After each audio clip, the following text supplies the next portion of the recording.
Friends എല്ലാവർക്കും നമസ്കാരം. Welcome to my channel. അപ്പോൾ ഇന്ന് ഞാൻ ചെയ്യാൻ പോകുന്നത് ഒരു അടിപൊളിയായിട്ടുള്ള കൊഴുക്കട്ട റെസിപ്പിയാണ്. കുഞ്ഞു കുഞ്ഞു കൊഴുക്കട്ട. ഇത് നമുക്ക് ബ്രേക്ക്ഫാസ്റ്റിനും ഈവനിങ് സ്നാക്കായിട്ടും കുട്ടികൾക്ക് ടിഫിൻ ബോക്സിൽ കൊടുത്തയക്കാൻ പോലും പറ്റിയ ഒരു റെസിപ്പിയാണ്. ഹെൽത്തിയുമാണ്. അപ്പോൾ ഇത് എങ്ങനെ ചെയ്യുന്നതെന്ന് കാണാം. അപ്പോൾ എല്ലാവരും ചാനൽ ഒന്ന് സബ്സ്ക്രൈബ് ചെയ്യണം, സപ്പോർട്ട് ചെയ്യണം. ആ ബെല്ലൈക്കൺ കൂടെ ഒന്ന് പ്രസ് ചെയ്യണം. അതിൽ ഓൾ ഓപ്ഷൻ ഒന്ന് പ്രസ് ചെയ്ത് കഴിഞ്ഞാൽ ഞാൻ വീഡിയോസ് അപ്ലോഡ് ചെയ്യുമ്പോൾ നിങ്ങൾക്ക് ഉടൻ നോട്ടിഫിക്കേഷൻസ് വരും. അപ്പോൾ എങ്ങനെയാണ് ഈ അടിപൊളിയായിട്ടുള്ള കൊഴുക്കട്ട ചെയ്തിരിക്കുന്നതെന്ന് കാണാം.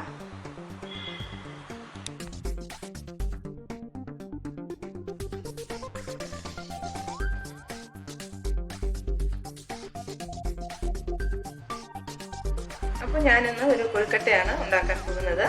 ചെറിയ കുഞ്ഞു കൊഴുക്കട്ട. അപ്പോൾ അതിനിവിടെ ഈ കപ്പിൽ 2 കപ്പ് മാവ് എടുത്തു. നമുക്കതിൽ വെള്ളം ചേർത്ത് കൊടുക്കണം. കുറച്ച് ഈസി ആയിട്ട് മാവ് കുഴയ്ക്കുന്ന രീതിയാണ്.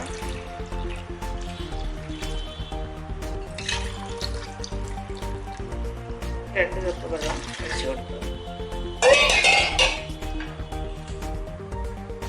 ഇതിനെ നന്നായിട്ട്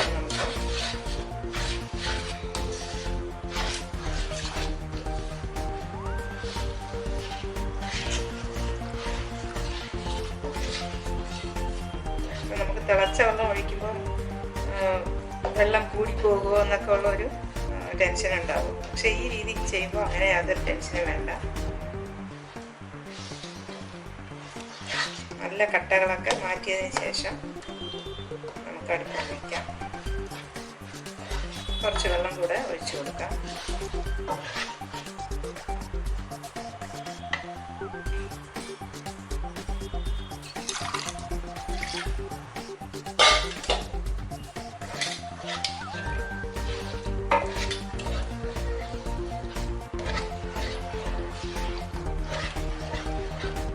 നന്നായിട്ട് കട്ടകളൊക്കെ മാറ്റിയതിന് ശേഷം നമുക്ക് അടുപ്പിൽ വെച്ചാൽ മതി. ഇത്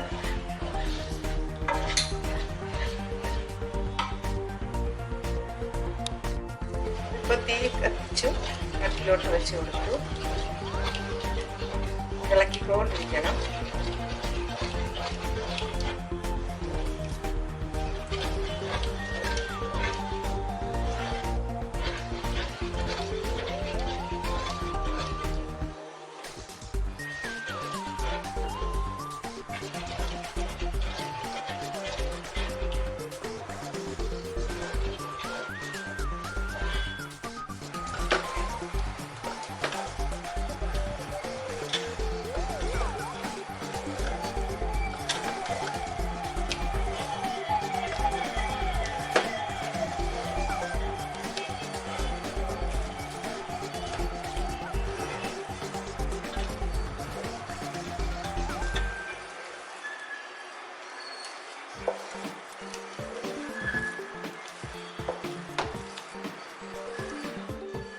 ഇപ്പോൾ ഇതിവിടെ കട്ടിയായി. ഞാൻ ആദ്യം ഇതിനാവശ്യമുള്ള ഉപ്പും ഒരു പിഞ്ച് പഞ്ചസാരയും കൂടെ ചേർത്ത് കൊടുത്തു. പഞ്ചസാര ഓപ്ഷണലാണ്, ഒരു കുറച്ച് മതി, ഒരു പിഞ്ച്.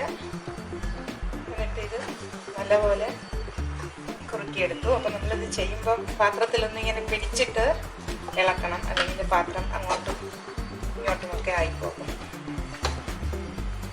അപ്പോൾ നമ്മൾ കൊഴുക്കട്ടയ്ക്കുള്ള പരുവത്തിനുള്ള മാവ് കൂട്ടി ഒരല്പം നെയ്യ് കൂടെ നമുക്ക് ചേർത്ത് കൊടുക്കാം. നെയ്യോ വെളിച്ചെണ്ണയോ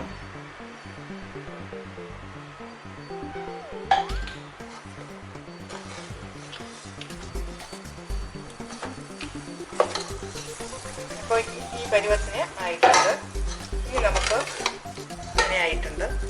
ഇനി നമുക്ക് തീ ഓഫ് ചെയ്ത് കൊടുക്കാം. ഇപ്പം ഞാൻ ലോ ഫ്ലെയിമിൽ വെച്ചാണ് ഇതൊക്കെ ചെയ്തത്. ആദ്യം ഹൈ ആയിരുന്നു, പിന്നെ ഞാനത് ലോ ഫ്ലെയിമിലോട്ട് മാറ്റി. ഇടയ്ക്ക് ഉപ്പും പഞ്ചസാരയും കൂടെ ചേർത്ത് കൊടുത്തു. പഞ്ചസാര വളരെ കുറച്ച്, ഉപ്പ് ആവശ്യത്തിന് കൂടെ ചേർത്തു. ഇനി ഇതൊന്ന് തണുത്തതിന് ശേഷം നമുക്കിതിനെ ഒന്നുകൂടെ നന്നായിട്ടൊന്ന് കുഴച്ച് ഇതിന് ഞാൻ തേങ്ങ കൂടെ ചേർത്ത് കൊടുത്തു.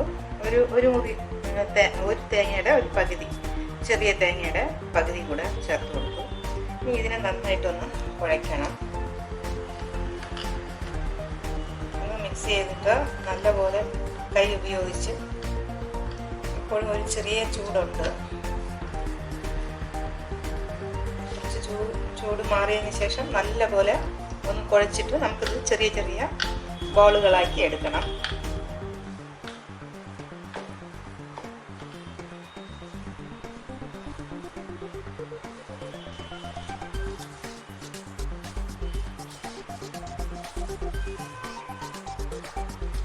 നന്നായിട്ട് പ്രസ് ചെയ്ത് ഒന്നെല്ലാം മിക്സ് ആക്കി എടുക്കാം.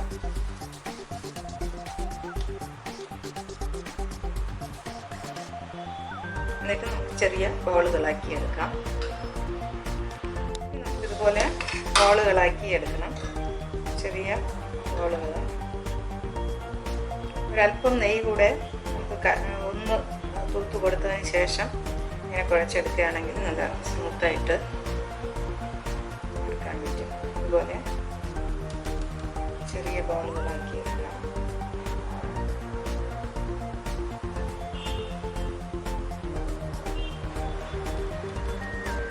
ആവി കയറ്റുന്ന ഒരു പാത്രത്തിലോട്ട് വെച്ച് കൊടുത്തു. ഇത് നമുക്ക് അടച്ച് വെച്ച്, വെള്ളം തിളച്ചു, നമുക്കിത് അടച്ച് വെച്ച് വേവിച്ചെടുക്കാം. 10 മിനിറ്റ് ആയിട്ടുണ്ട്. നല്ലപോലെ വെന്തിട്ടുണ്ട്. ഞാൻ ഒരെണ്ണം എടുത്ത് നോക്കി, അപ്പോൾ നല്ലപോലെ വെന്തിട്ടുണ്ട്. ഇനി നമുക്ക് തീയെ ഓഫ് ചെയ്ത് കൊടുക്കാം.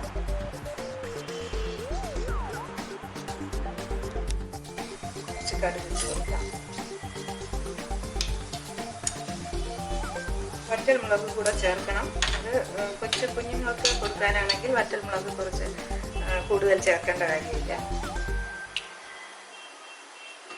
പേരിന് ഒരെണ്ണം ചേർത്താൽ മതി.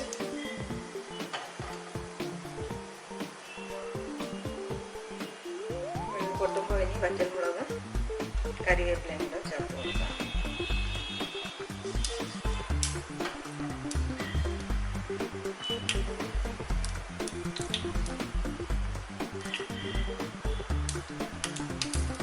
ഇതിലോട്ട് നമ്മൾ റെഡിയാക്കിയ കൊഴുക്കട്ട നമുക്ക് ഇട്ട് കൊടുക്കാം.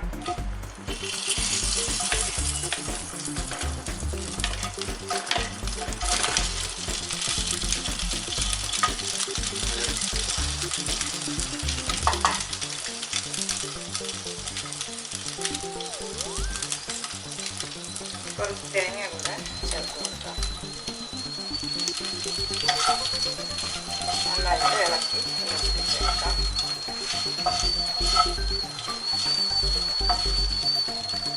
അപ്പോൾ നമ്മൾ സ്വാദിഷ്ടമായ കൊഴുക്കട്ട റെഡിയായി.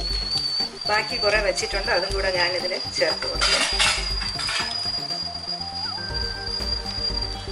അപ്പോൾ നമ്മുടെ കൊഴുക്കട്ട ഇവിടെ റെഡിയായി. വളരെ സോഫ്റ്റ് ആയിട്ടുള്ള കൊഴുക്കട്ടയാണ്. വളരെ സോഫ്റ്റാണ്. നല്ലപോലെ വെന്തിട്ടുമുണ്ട്. അപ്പോൾ റെസിപ്പി എല്ലാവരും ഒന്ന് കാണുക. ചാനലൊന്ന് സബ്സ്ക്രൈബ് ചെയ്യണം.